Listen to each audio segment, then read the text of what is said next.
Hello, and welcome to Black Widow, the Express Lane, where we get you out as fast as possible.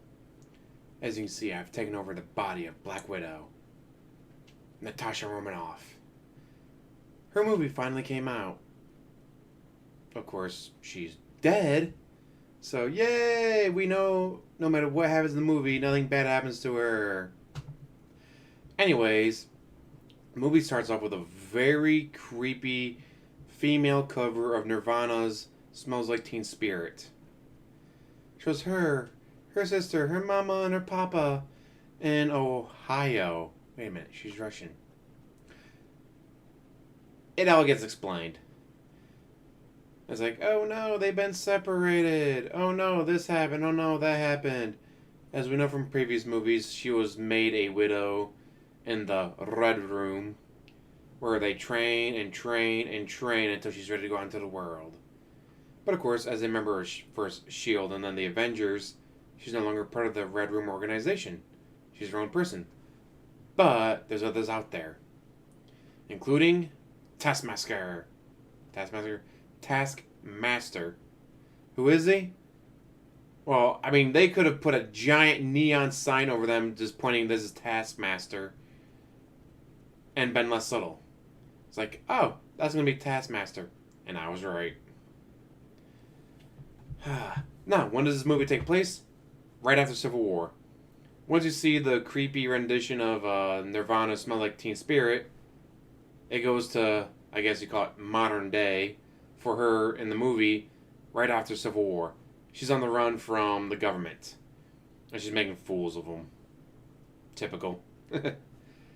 Anyways, the person who runs the Red Room is alive.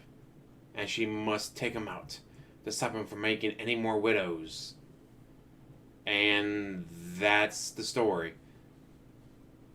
It's like, wait a minute, so it has nothing to do with the aftermath of Civil War. You don't see her break anyone out. You don't see anyone else. Like, there's no Captain America. There's not even a Hawkeye. There's not even a Hawkeye in this. It's literally her movie, which, I mean, MCU kind of sets up expectations of this person and that person. Oh, there's going to be cameos. And there was none. It was literally her. The whole movie. The others do get mentioned. Like, oh, what? At least not part of the big three. Who's the big three? Well, I mean, no, the space god doesn't have to take an ibuprofen after a fight. It's like, they're talking about Thor.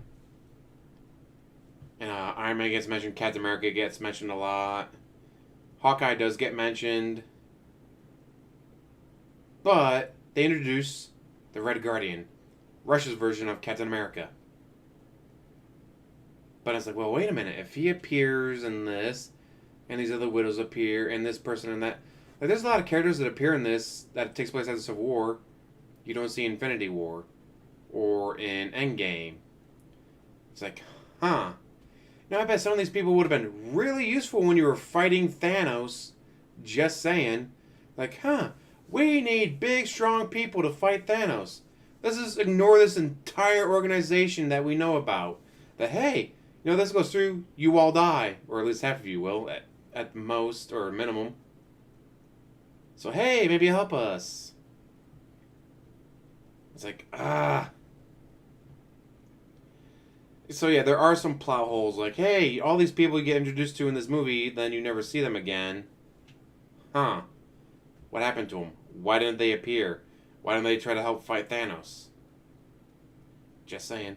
Or especially Endgame. Like, hey, I'm in control of all these world events, trying to control or keep in contact with Captain Marvel, the Guardians of the Galaxy, Black Panther.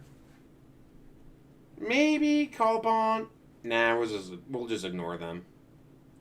So yeah, there's a major plot hole coming from this movie of these people you get introduced to, you don't see in the later movies. Even though they should, because they're not dead. At least some of them aren't dead anyways. Some of them are, some of them aren't. But there is an end credit scene, so you gotta stick around for that. That takes place after Endgame. I don't want to spoil too much. I feel like I've already spoiled a little bit too much. Nothing. It's not. I didn't spoil anything major plot wise. Just the setup for the story of hey, the person who created the Red Room is still alive. We need to take him out. As we all knew that Taskmaster was in it, but now you know. Oh, Red Guardian's in it. But Marvel likes to put a twist on things. Not maybe not Amsterdam Light style twist, but still a twist. And they've been finding newer ways to put the original comics into the movies and TV shows. Like, how do we get Scarlet Witch into her original costume? We'll have a Halloween episode. How do we get Vision in his original costume? Halloween episode. How do we get Loki in his original comic costume? It's old Loki, a time variant. So how do we get some of these other people in their original costumes? How do we get Black Widow in her original costume? We'll do this. How do we get Red Guardian in his original costume? We'll do that. But should you go see it? If you like Marvel, you'll like this movie. It's a Marvel movie. Based off of like James Bond spy thrillers. There's something I've loved about the Marvel movies is it's not a superhero movie, it's a war movie with superheroes in it. It's a comedy with superheroes in it. It's an 80s teen coming of age story with superheroes. It's a space opera with superheroes. It's a James Bond film with superheroes in it. That's something they've done so well. And something that keeps me coming back to them because it's like, alright, it's not, I'm Batman. I'm Batman Part 2. I'm Batman still. It's, hi, we're a comedy with superheroes. Hi, we're a spy thriller with superheroes. So yeah, if you like Marvel, go check it out. It's good enough to go see.